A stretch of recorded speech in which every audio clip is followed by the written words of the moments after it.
Welcome to the final video in our Behavior Foundations video series. In this session, we're going to take a look at learning and behavior modification in a little bit more detail. So our objectives for this session, first we're going to recognize what's the difference between training and behavior modification, because we throw those words around a lot and they aren't necessarily the same thing. We're going to take a look at how animals learn. We're going to learn the basics of marker training, identify the different ways that we can teach new skills. We'll discuss what's called fluency and generalization, so your pet can use their skills in a variety of circumstances. And then finally, we're going to troubleshoot some common problems that we run into.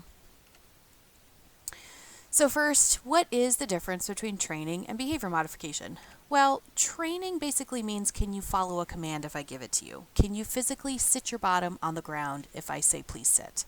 Behavior modification, on the other hand, is using cued behaviors to help change the underlying emotion. So with our patients, the majority of the time we're dealing with dogs, cats, birds that have significant underlying anxiety and stress. And so yes, a lot of these animals can sit or come or whatever if you ask them to, but they're still incredibly stressed while they're actually doing it. Whereas behavior modification, we're trying to make them more comfortable and relaxed while sitting or coming over here, that type of thing. One of the things that we like to focus on is that learning is happening whether we're actively teaching or not. So if we're complacent about something that we're trying to change in one scenario, it can then be very confusing when we tell our animal, no, I need you to be doing it this way in another. So it's important that we're aware of our behavior just as much as we're aware of what our pets are doing. There's also this concept of a command versus a cue. So command is sort of the outdated term that we use for basically telling a dog or a cat that I need you to do something. So instead of using the word command, which has sort of this undertone of you're in trouble if you don't do this, we prefer to use the term cue.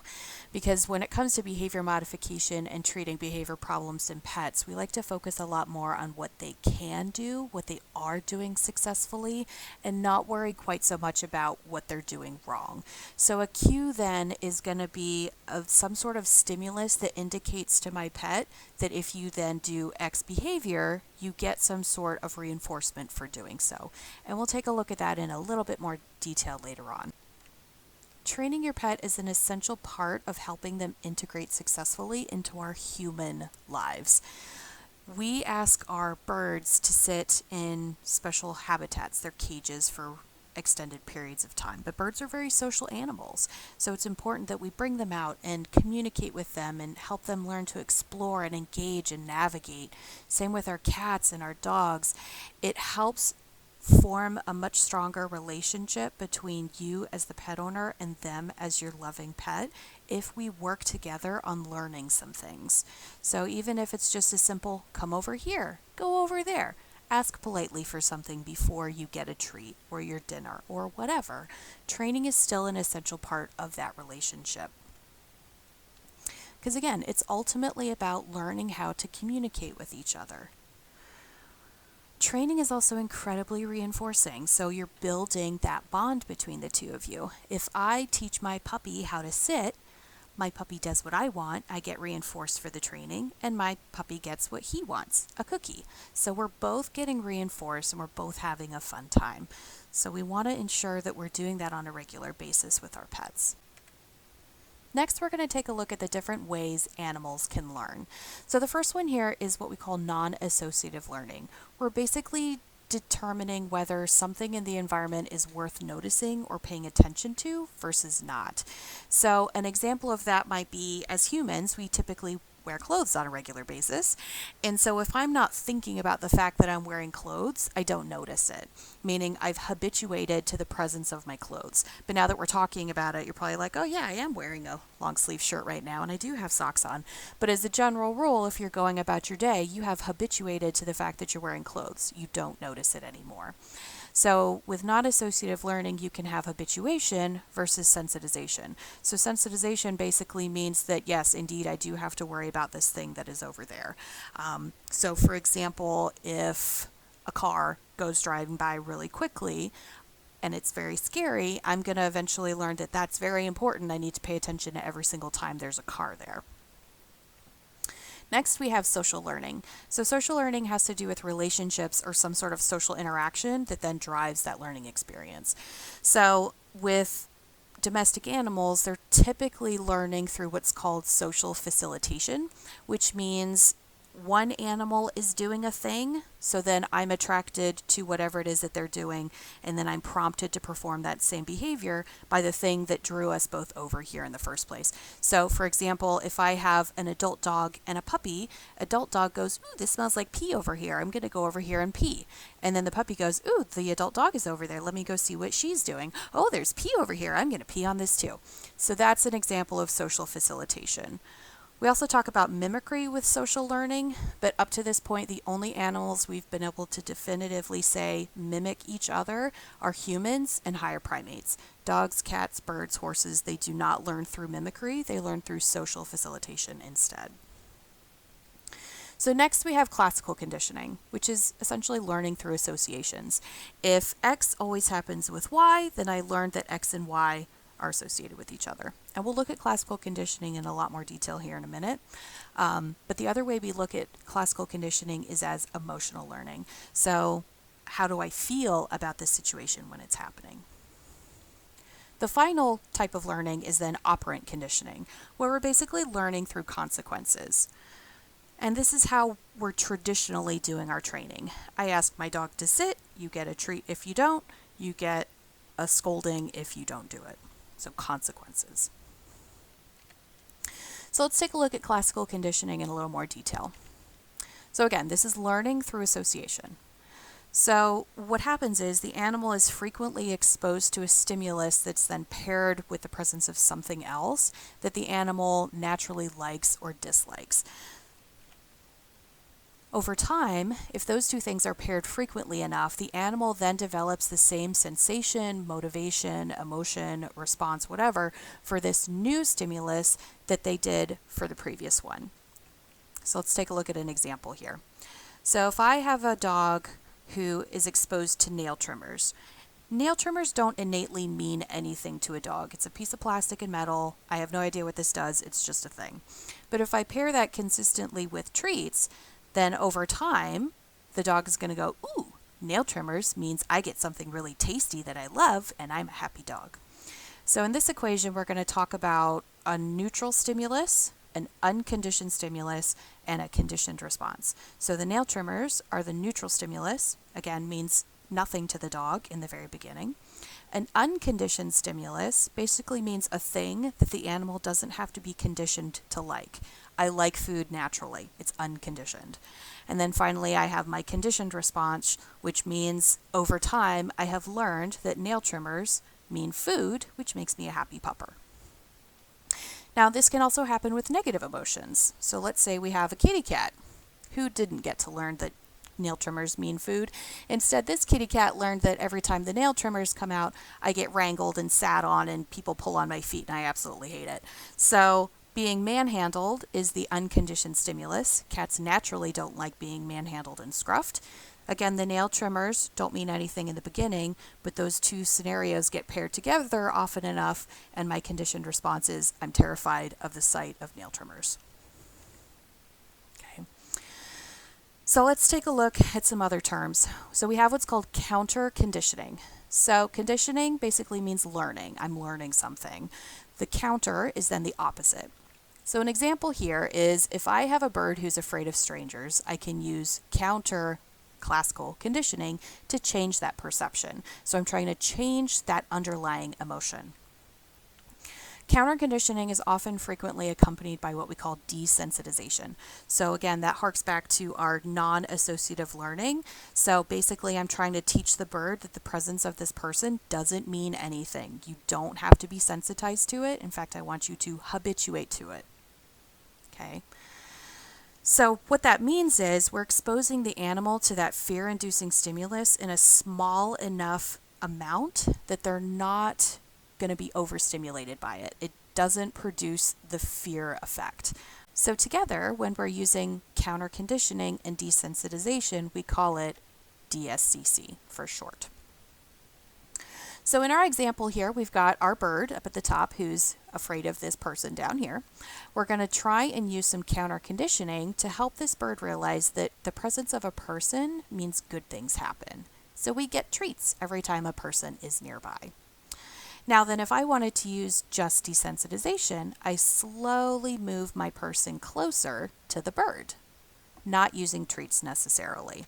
I'm just increasing the intensity, allowing the bird to habituate to that distance, and then I decrease the distance again, the bird habituates to it, so on and so forth. Now when we're using both desensitization and counter conditioning, I slowly approach and I give treats at the same time. So then next we have operant conditioning, which is essentially learning through consequences. So if we break apart those two words, operant means the animal is operating on or acting on the environment. They're performing behaviors in the environment. And then again, conditioning basically just means they're learning something. So we often say animals are operant if they offer a variety of different behaviors. So for example, if I have a new patient come into the clinic and I have treats and the dog says, let me sit. Oh, that's not getting treats. What if I lie down? What if I turn around in a circle? So the dog is trying a lot of different things in order to receive that reinforcement. So that is considered an operant animal in that situation. So when it comes to the consequences that we can have for operant conditioning, there's two different factors we're looking at. The first one is positive versus negative, and it's important to remember that this is mathematical, not moral. So positive means I'm adding something, and negative means I'm taking something away. It doesn't necessarily mean it's bad or good. So then we have reinforcement versus punishment. So reinforcement increases the chances of that animal performing the behavior again, and punishment decreases those chances. So on the right-hand side, if we go through and say, all right, positive reinforcement basically means I'm adding a stimulus that the animal likes in order to increase the chance of them repeating the behavior. Next, we have positive punishment, where I'm providing a stimulus the animal does not like because I want them to not do the behavior anymore.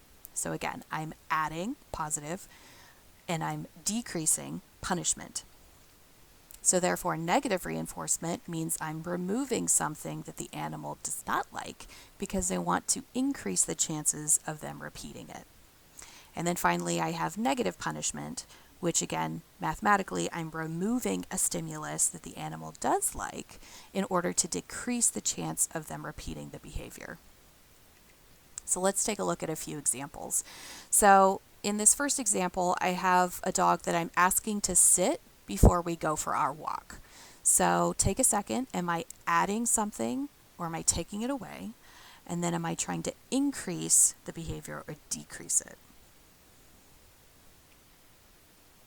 So in this case, I'm adding something. So my dog wants to go for a walk. So I'm adding something and it's a reinforcer because I want them to keep doing the sitting. So that's positive reinforcement. So in our next example, we have a cat that gets sprayed every time they jump up on the counter. So am I adding or taking away? I'm adding a stimulus because I'm adding the water that I'm spraying at them, and I want them to stop jumping on the counter. So I'm trying to punish that. So this is an example of positive punishment. Next, we have the mouthy puppy. So this is a common scenario. What do we do when the puppy gets all mouthy? Well, I'm taking away something that the puppy likes. The puppy likes playing or likes attention, and I'm trying to stop the unwanted behavior. So I'm taking away what they like in order to prevent the behavior from occurring in the future. So that's an example of negative punishment. In our last example, we have a bird that I'm restraining, and I'm going to wait until the bird relaxes before I give him the opportunity to fly away. So this one gets a little bit more complicated. So basically, it's a combination. So I am removing the thing that the bird does not like in order to reinforce the calm. So I release the restraint, which the bird does not like, and I'm reinforcing it because the bird gets its freedom. But I'm also punishing the presence of the bird near me in the first place.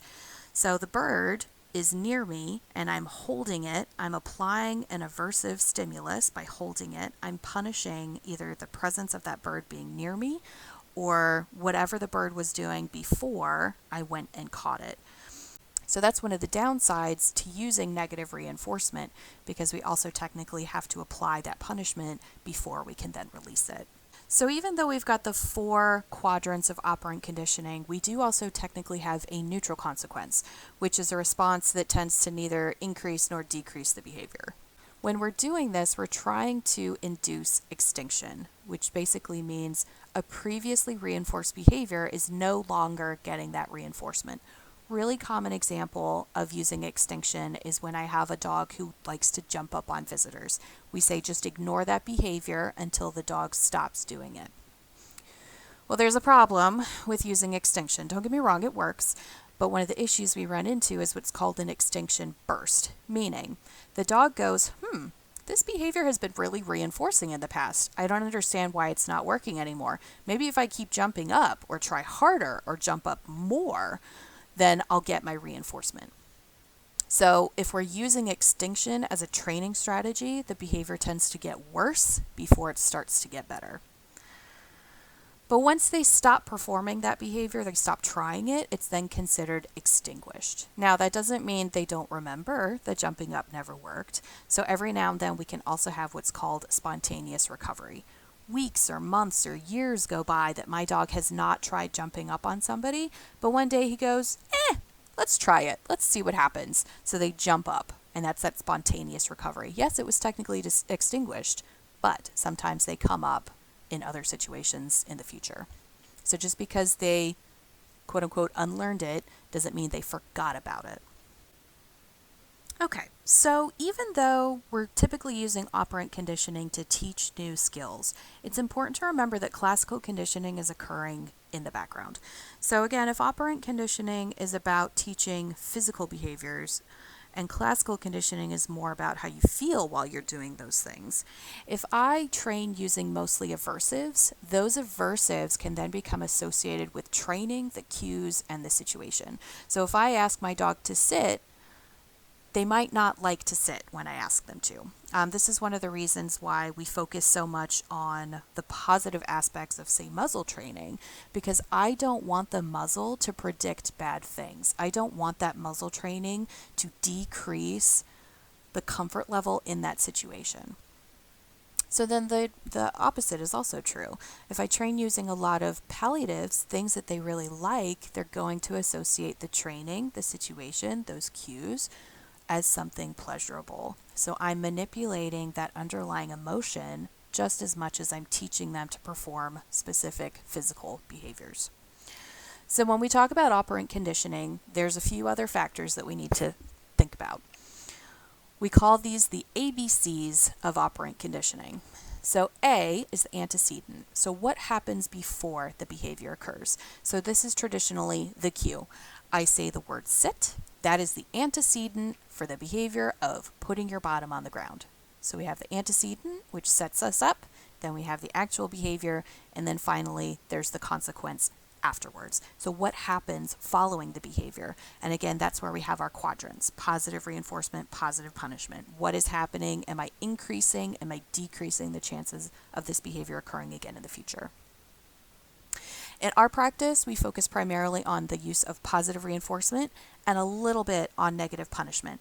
So I'm rewarding behaviors that I like, and I'm removing things that they do like to make them stop behaviors that I don't want. And we'll have a whole other conversation on why we don't use punishment a whole lot, but that's not going to be part of this video right now. All right, so we've talked about learning and the different ways we learn and consequences and emotional conditioning, that type of stuff. Now we're going to move on to specific tactics that we use to teach things. So on this section, we're going to talk about marker training. So a marker is a specific stimulus that indicates that the animal did something that I like and they're going to get a reward.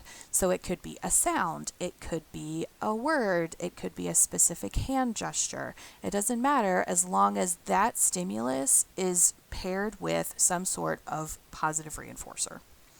So we might use a verbal marker, yes. So a lot of us already have verbal markers because we say, good boy, you did a thing that I like. But if you're anything like me, you probably walk around all day long and say, wow, you're such a good boy. Oh, you're just the best boy ever. And so using the word good boy loses a little bit of its oomph in an actual training session. So when we're doing active training, I like to use the word yes, yes. Other people like to use yip or yap or, something like that. As long as it's unique, I really don't care. We also have a clicker, which is a special marker. It has a very unique clicky sound. And the benefit of using a clicker over a verbal marker is that the clicker sound only manifests when I press that button. Whereas in the course of my day, I might still technically say the word yes if I'm talking to my kids or my husband, or, maybe I'm just having a conversation with myself. I'm still using verbal words around my pets, even though I'm not actively training. The clicker, on the other hand, they're only going to hear that sound when we're working together. I might also have a pen light.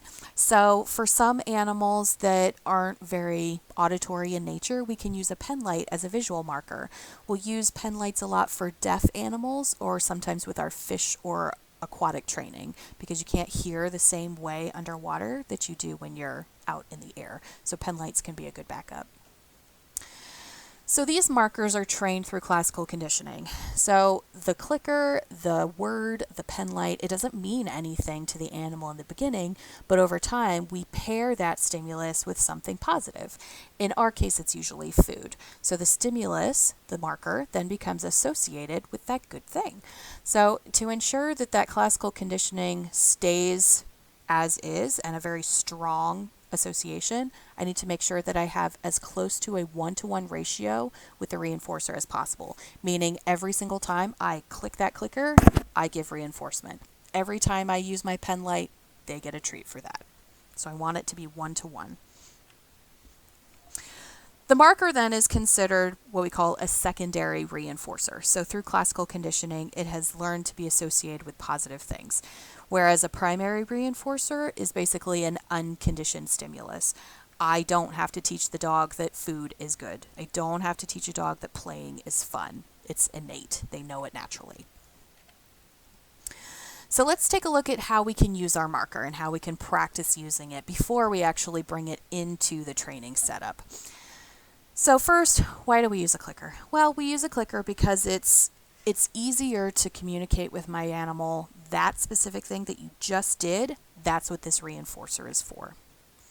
I'm going to use my clicker mostly when I'm teaching new skills or if I'm in a higher stress situation. So for example, if I'm trying to teach my new puppy how to sit, it makes it much clearer that as soon as their little tuchus touches the ground, they hear that clicking sound.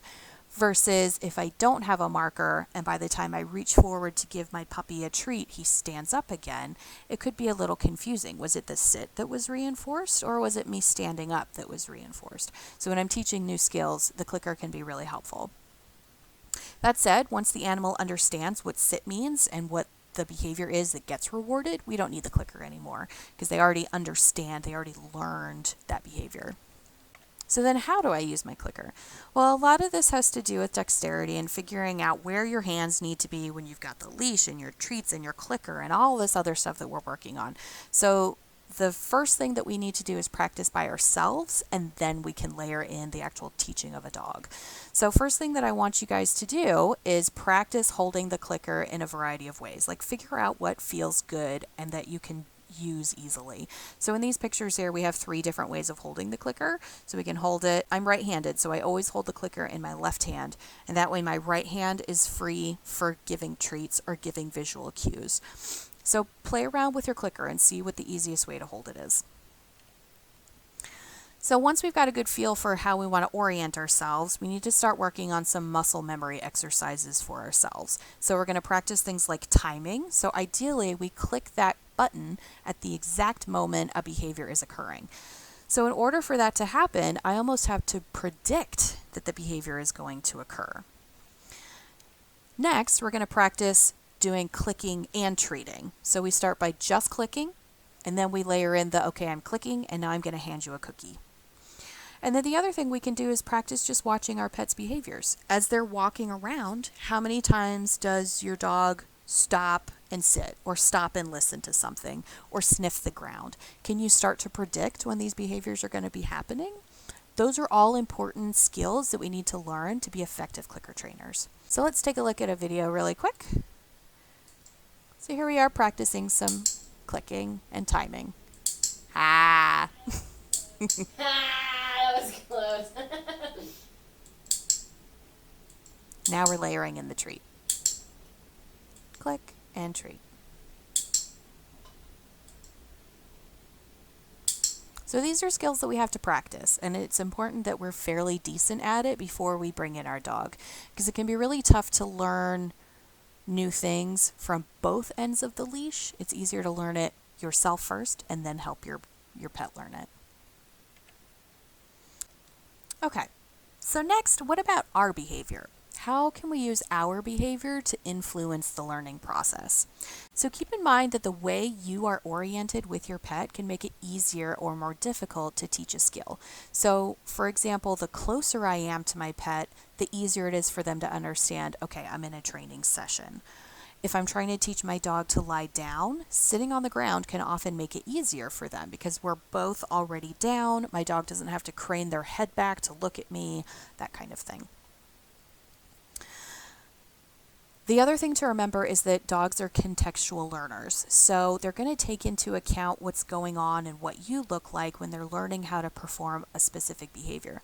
So if I teach my dog to lie down while I'm sitting, it might not be realistic for me to ask my dog to lie down from a standing position, because as far as my dog is concerned, the context is very different.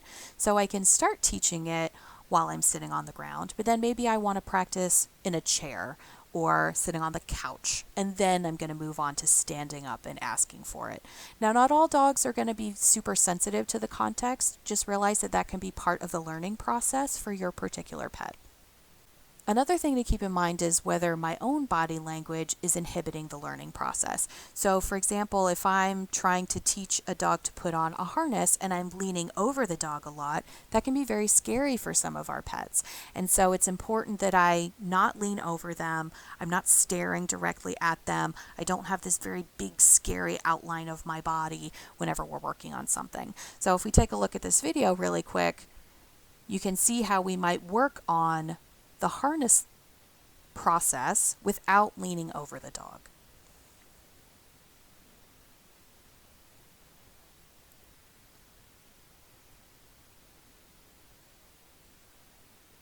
Okay, so it would be a lot easier for a nervous dog to learn to put on their harness comfortably without leaning over them, without standing. So being down on the ground with them at their level can make it a lot easier. So ultimately, it's important to remember that we don't control what the animal is learning. The learner does. The only thing we can do is manipulate the context, the antecedent, to help aid in learning what we want them to learn. So when it comes to teaching new behaviors, there's 4 common techniques. The first one is called luring. Then we have targeting, capturing, and shaping. And we're going to take a look at all 4 of these in a little bit more detail. So luring is the most common training technique. This is how most of us teach our basic obedience. I basically use a treat to lure or guide the dog's body into a particular position. This is how most of us are going to teach our sit, stand, and lie downs. So in this video, we're going to see me working with my own dog using a treat to lure her into a sit and then a stand.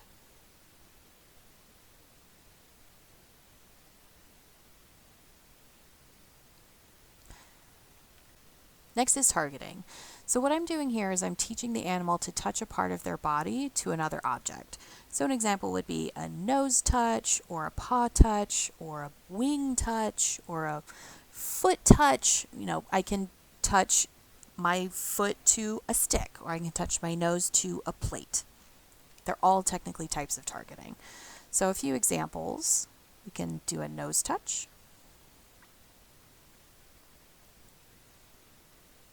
I can use that touch to move my dog around. I can then do a chin touch. And a paw touch.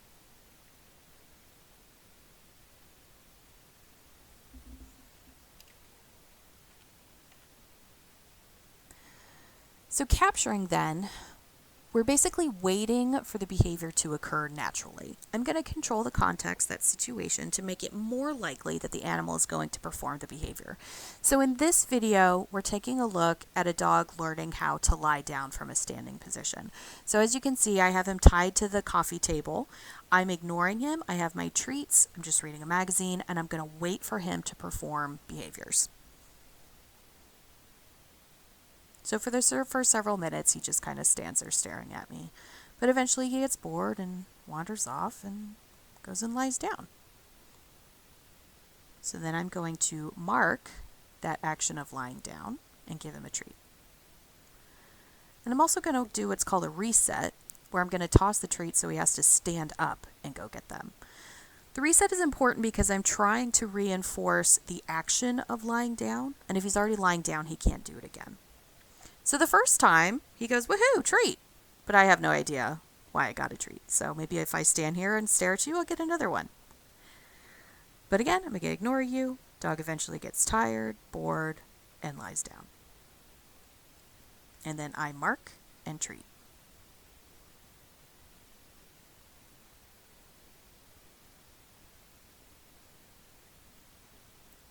So through repetition, he learns, oh, lying down is what you want. Got it.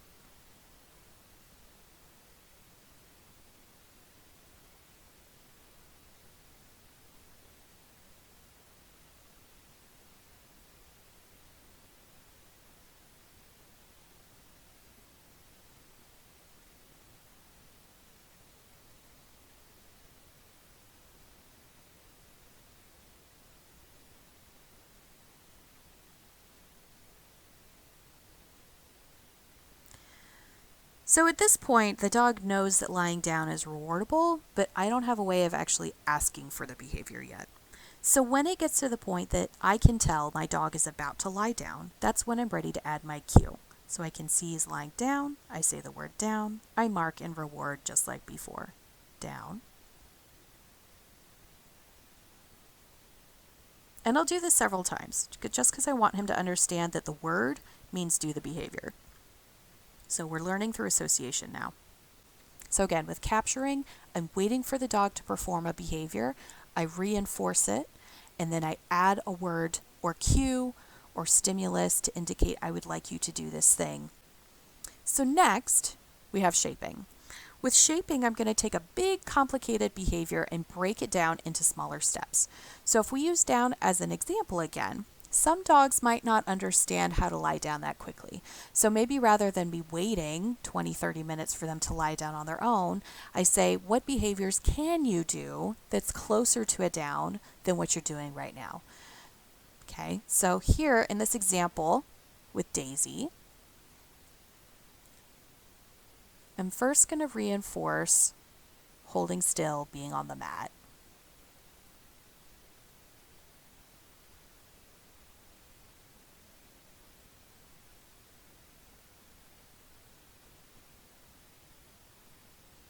So she gets reinforced for all 4 feet on the mat.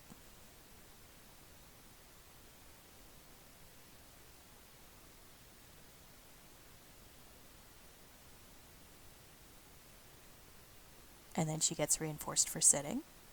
And then she goes the rest of the way.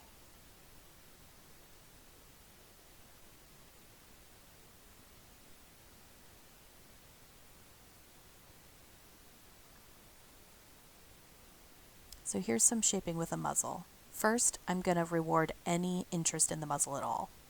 Then maybe touching it.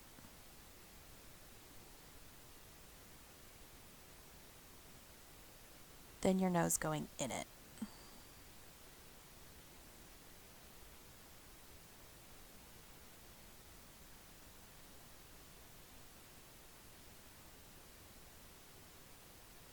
Oh, that was a good one. So then she gets lots of treats for that.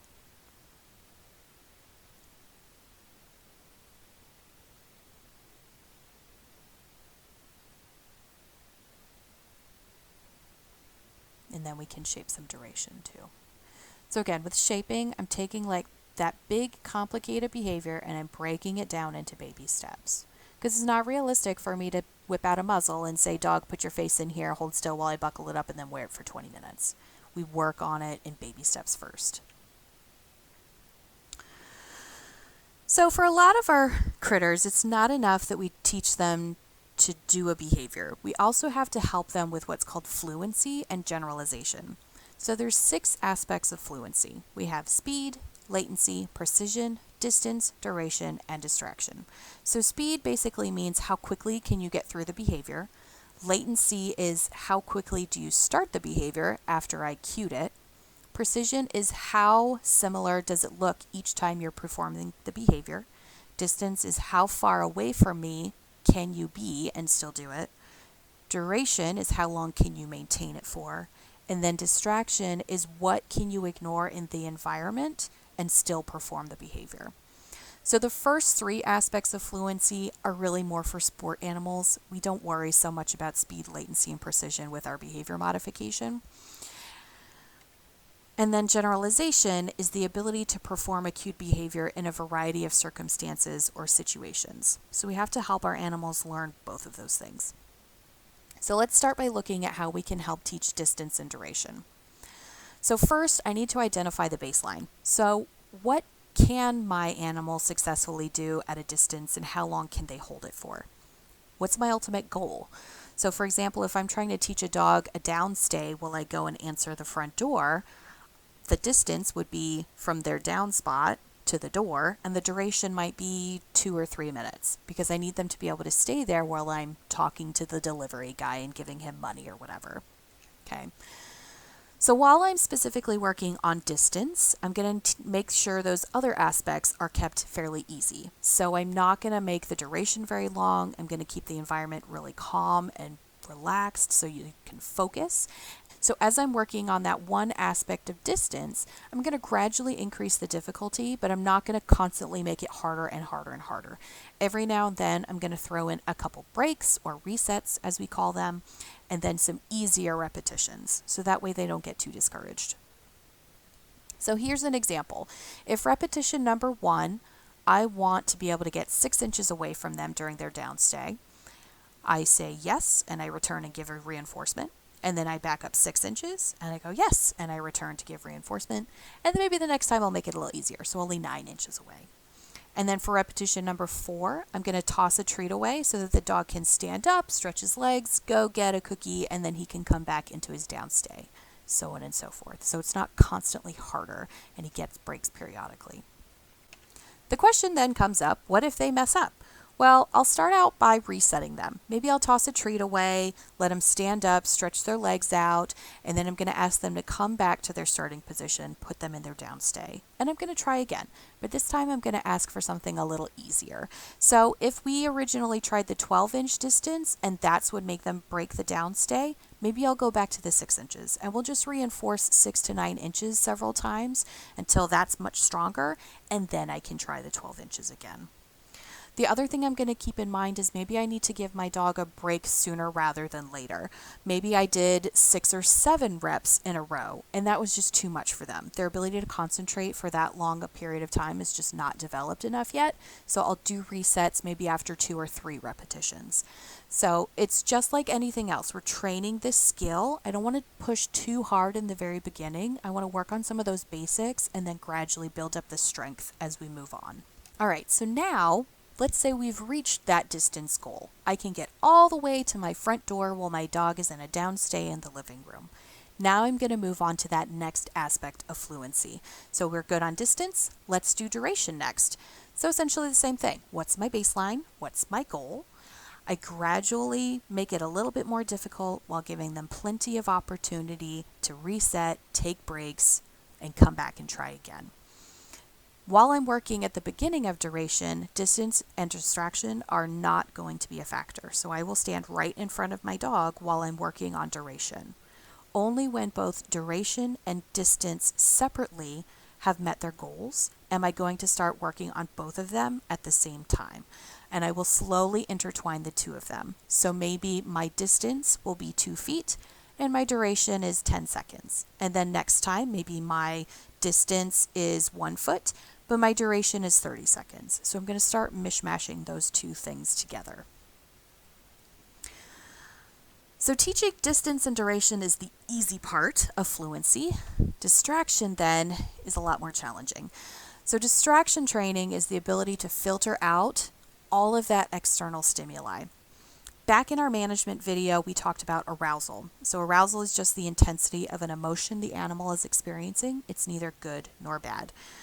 If I'm training for a scary event, say my dog has stranger danger, they get really scared and reactive when a person comes in the house.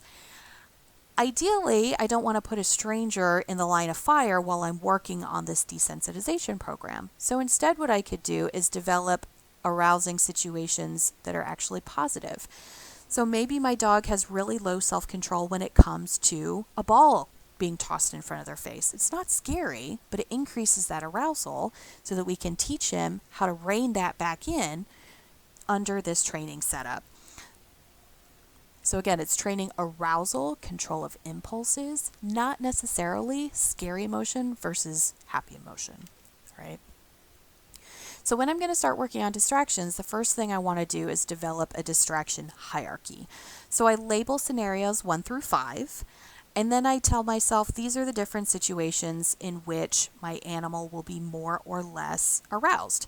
So in level 1, it's really boring. There's nothing exciting going on. It's just me, my cat, together, kids are at school, the dog is taking a nap. Not a big deal. And then level 5 would be maybe when a herd of visitors are all coming in at the same time and we're all laughing and having fun and that sort of thing. And then I figure out everything in between. So step 1, I work on my distraction training, tier 1, when nothing exciting is happening. Awesome, they can do the behavior in that scenario. Let's move on to tier 2. Now we're going to practice with the rest of the family, just quietly playing in the living room. Can you ignore what they're doing and still perform the behavior that I'm requesting? So on and so forth. So then in the meantime, if a distraction scenario arises that my pet has not trained for, I'm not going to ask for the behavior. If we come across a bunch of people coming over to the house before my cat is ready, my cat is going to go somewhere else. I'm going to manage that situation. I'm not going to ask my cat to perform a behavior that he or she cannot do, is not ready to do. Okay, so it's important not to ask for the behavior for a few reasons. For one, it's frustrating for me because I say to myself, you know what, cat, we've been working on this for several days and you know how to do it. Why can't you do it in this situation? Well, it's because we haven't trained for this particular situation. But it can also be discouraging for the learner, where the learner goes, I am just too overstimulated right now. Next time mom asks me to do this behavior, maybe I'll associate it with this situation. So maybe we set back our training significantly by asking in the wrong scenario. So we need to manage those situations. We need to set up our learners for success and not put them in situations where they're going to fail. Next, troubleshooting. There are really only 3 reasons why an animal may not perform a known behavior. The first reason is because they don't understand the cue in this specific context.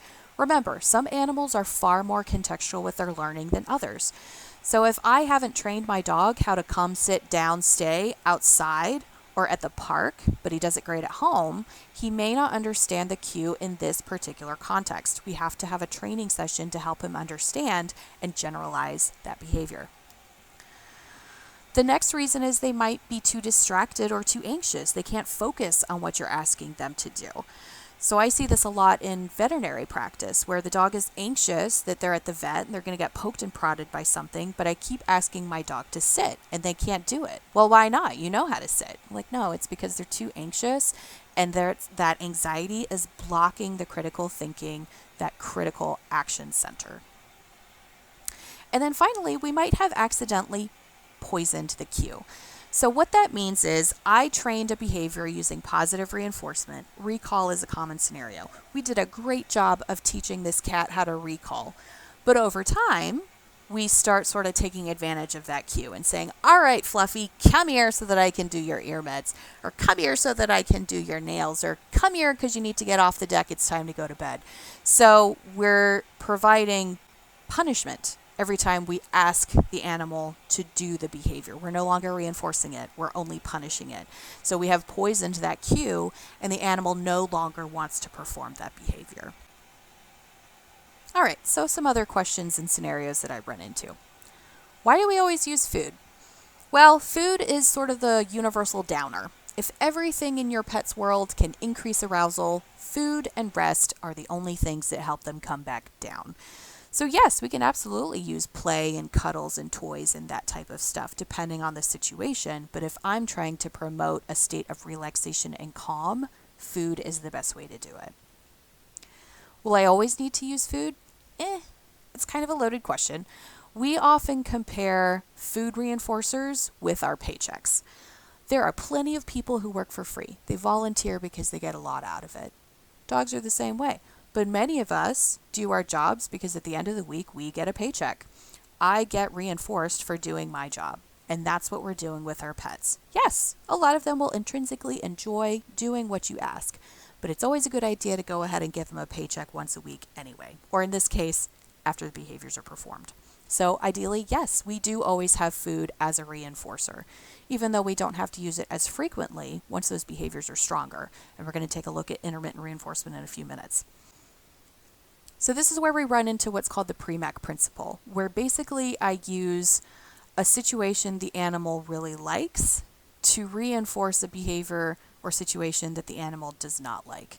So, for example, if my dog gets really excited to go outside and run around in the backyard, I'm going to ask them to stay calm and wait for a minute, and then I'm going to reinforce that behavior by letting them go outside. So no, it doesn't always have to be food. I can use real life rewards as well, but in the beginning, I use food because it's a powerful reinforcer. But over time, I start using the PREMAC principle and using real life reinforcers intermittently as well. Next, we're going to take a look at some common complaints that I get. So one, my pet is not treat motivated. All animals need food, so all animals can learn using food. The important thing is we have to figure out what's going to work for your animal. Maybe we need to increase the value of their food. We use better treats. Maybe we haven't found something that they really like yet. It's also important to make sure we're not free feeding our pets if we're trying to do a lot of food-based training. So if I have a dog who has kibble out all the time, it's going to significantly reduce the value of that treat that I have, because if my dog really wants to go eat something, he's going to go eat it. Whereas if I control the quantity and quality of what you're ingesting, it makes it a lot more valuable. Some pets also have to learn how to work for food. If you have an older dog who's never done much training, they don't really know what the rules of this game are, so we have to help them learn that. But step one is we have to find something that works well for them. We have to get them in a situation where they're relaxed and can think, and practice learning easy things before we move on to the more complicated. So next, my pet won't take treats when we're outside or if strangers are present, that sort of thing. Well, that's probably because your pet is too anxious. Anxiety is going to decrease their appetite. So what I need to do then is try and work on some relaxation protocols before we get outside. Maybe we need to do some desensitization and counter conditioning to those specific situations before we do a whole lot of training. So for example, if my dog is really anxious the second we step foot outside, can we do some relaxation exercises on a mat just inside the door? And then we go for our walk. So there's always things that we can do to help them get into a better frame of mind, and then they'll start taking treats because they're more relaxed. And then of course we can always use a higher value treat. So making sure that we know what is really super tasty for our dogs and having those for the higher stress situations is going to be really helpful. My pet is overweight and I worry about giving him too many treats. Totally understandable. Most of us are overweight these days. So what we can do is measure out the kibble and treats that I want to be using in a 24-hour period. And if you need a little extra help doing this, I'm more than happy to facilitate that. So if we say your dog needs, let's say, 1,000 calories of food in a 24-hour period, and your typical kibble is 300 calories per cup, I'm going to measure out maybe 2 cups, 1.5 cups, something like that of kibble. That's going to go in jar number 1. And then I'm going to figure out the deficit of treats that I can have. And so during the day, I need to remember that I go through these things. And that way, I don't accidentally go over my calorie count for the day. But the other thing you can do is use kibble as part of your enforcement hierarchy. You don't always have to give them the super high value stuff every single time.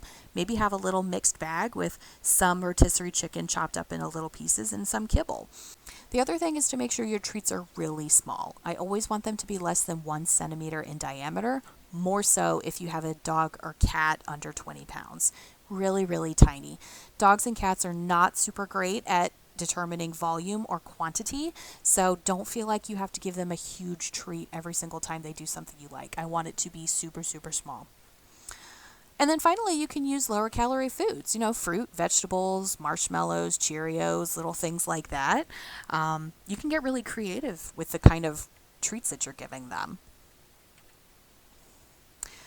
The last one is my pet will only do what I want when I show them the food. So the first thing we need to do is make sure we're fading the lure. Meaning, if I use luring to teach a behavior, part of the cue that my pet learns is that there's food in my hand when I'm doing the gesture. Ideally, after 3 repetitions of luring, I take the treat out of my hand and I just use the hand gesture. So now the food is no longer part of the context for performing this behavior. So anytime I'm using luring, we need to fade out that food, that lure, and make sure we're only reinforcing the behavior itself. Other things I can do is start using intermittent reinforcement, meaning not every single time my pet does X, Y, and Z are you going to get food reinforcement for that. Sometimes I might use real life rewards, or maybe we're just going to skip a treat this time, or maybe I'll use a lower value reinforcer. So one of the most powerful things in learning is intermittent reinforcement. So the example that I use, if we envision we have this old beat up 1985 truck, I go outside to turn it on, and you know what? It takes a few times to actually turn on in the morning. So turn the key, nothing. Okay, turn the key again, nothing. Okay, 3rd time's the charm, truck finally turns on. Awesome. Now I go about my business. Now, if I have a brand new car, theoretically, as soon as I put my key in that ignition and turn it, it's going to turn on because it's brand new. It works great. But this morning, I go outside and I try and turn on the engine and nothing happens. I'm like, okay, well, that's weird. I might try one more time before I decide the car's broken, I'm not going to bother. So because I'm on an intermittent reinforcement schedule with my 1985 truck, I'm going to keep trying longer and longer and longer before I decide it's not worth it to try that anymore. I'm not getting reinforced for it. But if I'm on a constant reinforcement schedule where I get rewarded every single time I turn on the car, I'm not going to try as hard. So we can implement the same strategies with our pets. Once they learn a behavior, I want to start putting them on an intermittent reinforcement schedule. No, you don't get reinforcement every single time. Maybe it's every other time. Maybe every now and then I'm going to skip 2 times, and then you get reinforced for it. Other issues. So what do I do if my pet does misbehave? Well, first and foremost, we need to learn from that mistake. What can I do to manage the situation better in the future? How can I set up my pet for success so that they're going to make good decisions? Maybe I need to redirect them. So by redirecting, I'm trying to get their attention off of whatever it is that they're doing and onto something else. So for example, if I have a dog who's barking at the window, I can redirect them by tossing a treat across the living room. They go and get the cookie. Now they're not doing the behavior anymore. However, sometimes our dogs and cats will learn what we call chaining, meaning dog barks at the window, mom calls me over, mom gives me a cookie. So if I want a cookie, I bark at the window. Got it. So it's important that if we're going to be using redirection as a strategy on a regular basis, we need to be reinforcing the recall in situations where they're not barking at the window. So you can't always redirect. You have to help them learn to do that skill in different circumstances as well.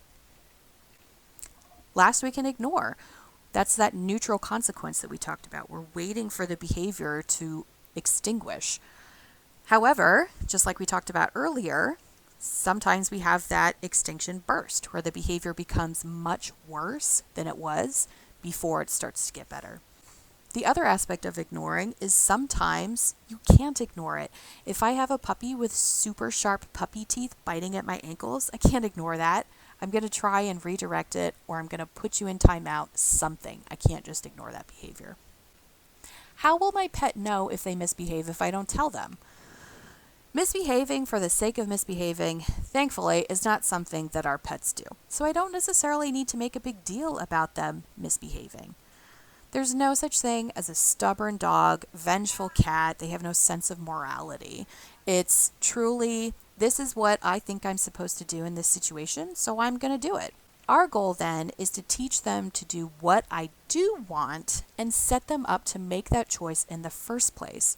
If they do make a mistake, again, I'm going to manage, I'll redirect, I'll ignore, I'll work on teaching better decisions in the future. I don't have to tell my dog or cat or bird that they were being naughty. Misbehaving tends to be a lot of a mindset. And moving forward, I want us to focus on what things are going right. As humans, we like to focus on the negative. My dog is still barking at the neighbor. My cat is still scratching on my furniture. Like, yeah, but how many times did your cat scratch on their scratching post this week? 10, 20? And they only scratched on the couch once. So it's important for everybody's sanity that we try and focus on the positives as much as we can.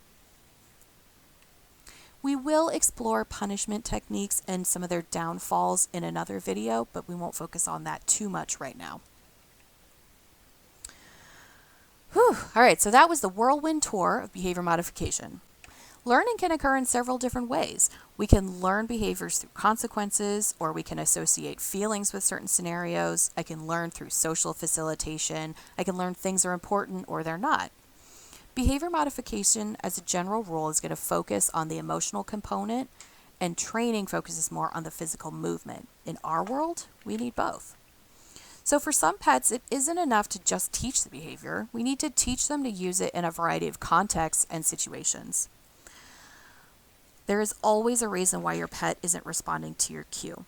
Sometimes it takes a bit of creativity to figure out what the cause is, and that's what we're here for too. Let us help.